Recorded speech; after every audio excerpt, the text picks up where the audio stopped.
नमस्कार, कैसे हैं आप लोग। उम्मीद करता हूं कि आप लोग बहुत बेहतर होंगे। आईबी सिक्योरिटी असिस्टेंट 2025 वाले जो एस्पिरेंट हैं उनके लिए बहुत बड़ी अपडेट है।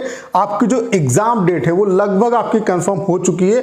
आपका एग्जाम कब से स्टार्ट होने वाला है, किस मंथ से किस डेट से आपका एग्जाम स्टार्ट हो सकता है, उसके बारे में बात करेंगे। उसके अलावा आपके पास एक्चुअल में कितना टाइम है उसके बारे में बात करेंगे। उसके अलावा अगर आप यहाँ पे वाकई में सिलेक्शन लेना चाहते हैं तो आपके लिए एक सेफ टारगेट स्कोर क्या कुछ रह सकता है, लास्ट ईयर की कट ऑफ क्या कुछ रही वो मैं आपको दिखाने वाला हूं। उसके अलावा टोटल जो आपके फॉर्म पड़े हैं उसके हिसाब से आपका पर सीट जो कंपटीशन है वो कितना क्या इस बार रहने वाला है। उसके अलावा एक्चुअल जो कंपटीशन है वो कितना क्या रहने वाला है, इन सब के बारे में सिंगल वीडियो में हम लोग बात करने वाले हैं। ये वीडियो आप सभी के लिए बहुत ज्यादा हेल्पफुल होने वाला है। तो चलिए स्टार्ट करते हैं।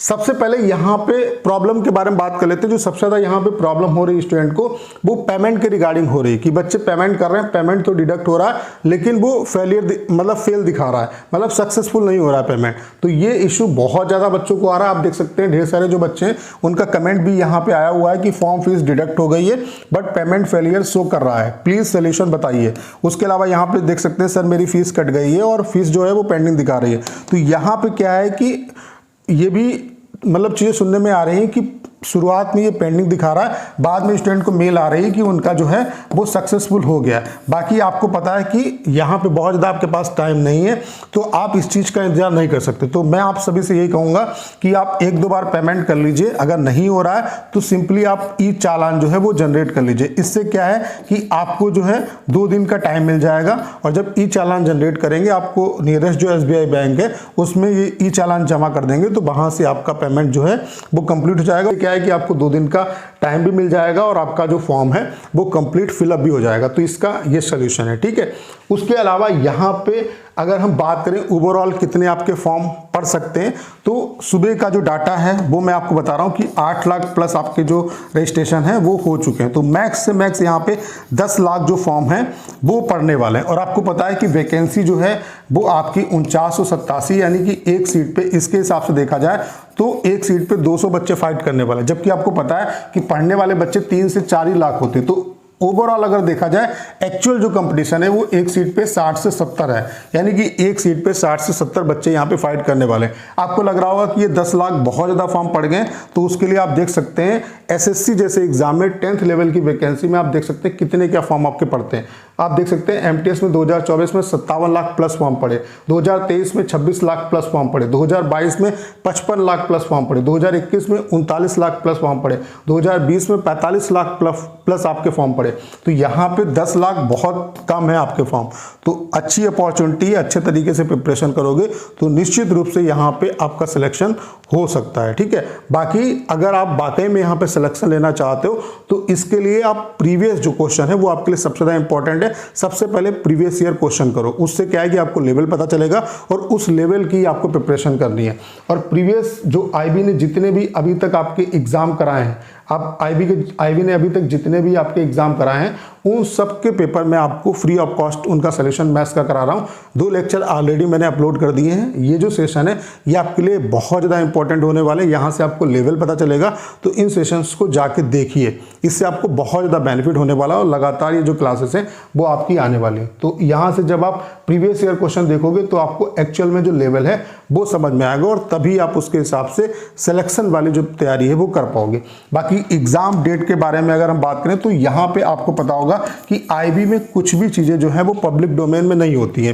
कितने क्या फॉर्म पड़े ये भी हमें स्टूडेंट के रजिस्ट्रेशन के थ्रू पता चलता है। उसके अलावा यहाँ पे जो है आपका रिजल्ट जब आता है तो कितने क्या कट ऑफ गई ये भी नहीं पता चलता, ये भी स्टूडेंट के बिहाफ पे पता चलता है। उनकी आंसर की में जो मार्क्स उनके रहे होते हैं और उसके बेस पे उनका सिलेक्शन होता है, तो उसके बेस पे पता चलता है कि कट ऑफ कितनी क्या गई। इसी तरीके से यहाँ पे एग्जाम जो डेट है उसका भी पहले से पता नहीं चलता है। एग्जाम डेट कैसे पता चलती है, जिस सेंटर पे जहाँ पे एग्जाम होना होता है, जैसे इस बार TCS आपका एग्जाम करा रही, ठीक है, तो TCS एग्जाम से पहले TCS जो भी TCS के सेंटर होंगे वहाँ पे IB के द्वारा जो है लेटर जाता है कि इस डेट में हमारा एग्जाम है, तो वहीं से पता चलता है कि एग्जाम जो है वो आपका कब तक हो सकता है। तो वहीं से जो इंफॉर्मेशन अभी तक मिली है उसके बेस पे मैं आपको बता रहा हूं कि पहले जो एग्जाम होगा वो IB-ACIO का होगा, ACIO का एग्जाम होगा, जो कि 16, 17 और 18 इन डेट्स में आपका हो सकता है। उसके अलावा जो IB सिक्योरिटी असिस्टेंट का जो एग्जाम है, जो IB सिक्योरिटी असिस्टेंट का जो एग्जाम है वो आपका 27 और 28 इन डेट्स में हो सकता है। तो इतना ही आपके पास टाइम है, अभी आप यही डेट मान के चलो और इसके हिसाब से प्रिपरेशन करो।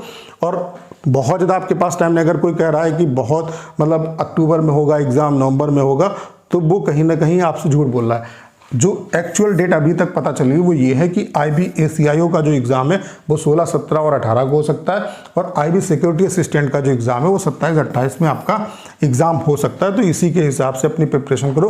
बाकी जो भी अपडेट आएगी मैं उसके रिगार्डिंग आपको वीडियो बना के इन्फॉर्म कर दूंगा।